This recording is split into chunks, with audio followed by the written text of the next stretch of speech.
Many times when people find themselves stuck in a situation, finding themselves stuck in life, are surprised to learn that they are the only ones who are standing in their way of resolving their own stuckness.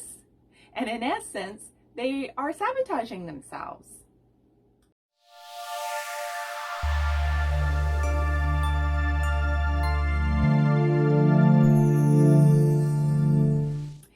So quite a few people have been reaching out to me lately because they are having difficulty with a specific problem. So in spite of their best efforts and their desire to fix the problem, move forward in their lives, find a solution, whatever it happens to be, they find that they're actually not making any progress at all.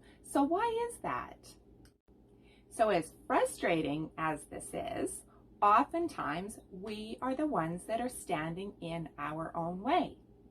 Humans like to talk about their problems, and this is a really good thing because oftentimes talking through our problems or the situation is going to help give us the clarity that we need in order to move forward. It's like being in a forest. You can't see the forest for all of the trees. So having that unbiased subjective or objective insight is really helping us to have the clarity we need to move forward. So what happens is we talk and talk and talk about our problems, which isn't a bad thing because sometimes we need to talk through the problems several times to get the clarity we need to move forward. But oftentimes what happens is that we will continue to talk about all of the things that got us to where we are today, which can keep us in that perpetual cycle of being stuck and having no solution to the problem that we're having.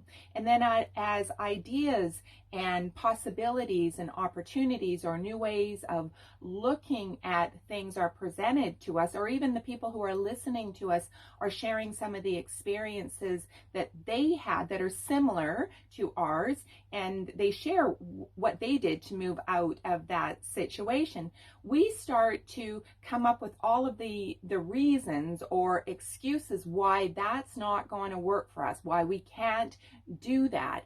And in essence, what we're doing is we're sabotaging our own moving forward, and we're arguing for our limitations. Because if we are stuck in a problem that we can't seem to move forward from, it means that the solution out of it likely requires a bold move that is causing us to step outside of our comfort zone. And we don't like to experience discomfort. Now, the other thing that can happen is the well-meaning friends and family or the people that we're talking to are not in a position to offer us any objective perspective or insight or clarity because they themselves are stuck in their own lives some way, shape, or form. So all they can do really is acknowledge, validate that you're having this experience. And what that does is it keeps you in a loop of being a victim of your circumstance, which isn't helpful either. So I think it's helpful to understand why people sabotage themselves from moving forward in their lives. One of the things is because oftentimes we're being asked to step outside of our comfort zone, we are often being pushed out into the unknown. We're stepping outside of our comfort zone, and that places a lot of fear and stress and anxiety because we don't know what's on the other side of our comfort zone. So basically it comes down to better the devil we know and stay, where we are, which is not very comfortable and doesn't make us happy at all. But at least we don't have to face, okay, what happens on the other side? Who do I become? What's it going to look like? What's it going to feel like, right? Now, another thing that can happen is that when we get to tell our story over and over and over, we get sympathy sympathy from the people that are listening to us. And this often happens when we are talking to somebody who is also stuck in their life. It's like misery loves company. So we end up commiserating our misery together, and then we both get to stay stuck where we are. Another reason we can tend to stay stuck in our lives is because it allows us to not take responsibility for our lives. I mean, when you think about it, we are each responsible for ourselves, the choices and decisions we make or don't make.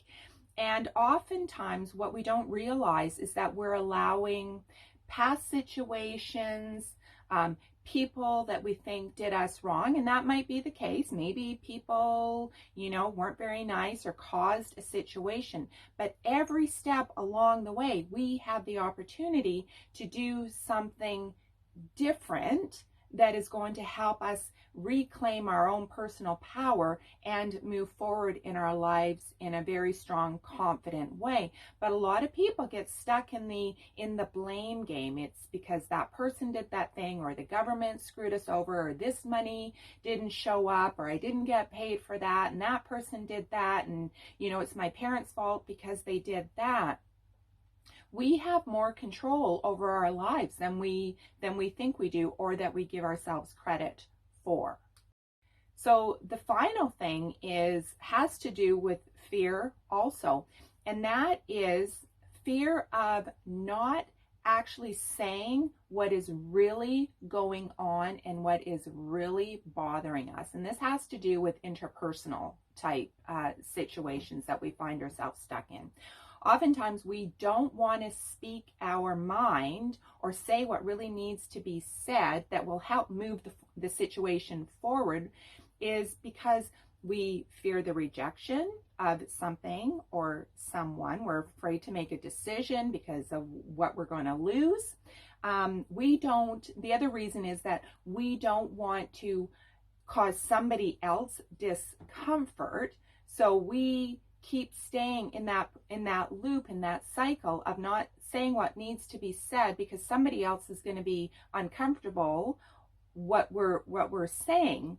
So it actually flips us into a people pleaser martyr type of situation where we keep on festering with all of the things that are just annoying us and causing us great discomfort, for the sake of the other person not having to feel uncomfortable. So how do you move through this? There is a lot of different points that I covered in this video. So if you can find yourself, see where you fit in to any one of those slots, start looking at your situation from that perspective, from that lens. Are you making somebody else responsible for fixing your pain, your situation?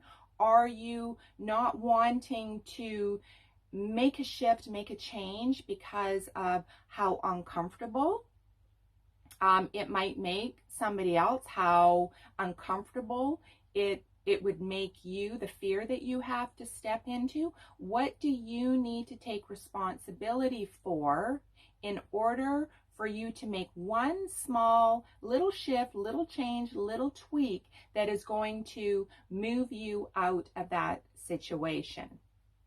So I hope this video has been helpful. Leave a comment, send me an email if you're watching this on my email list.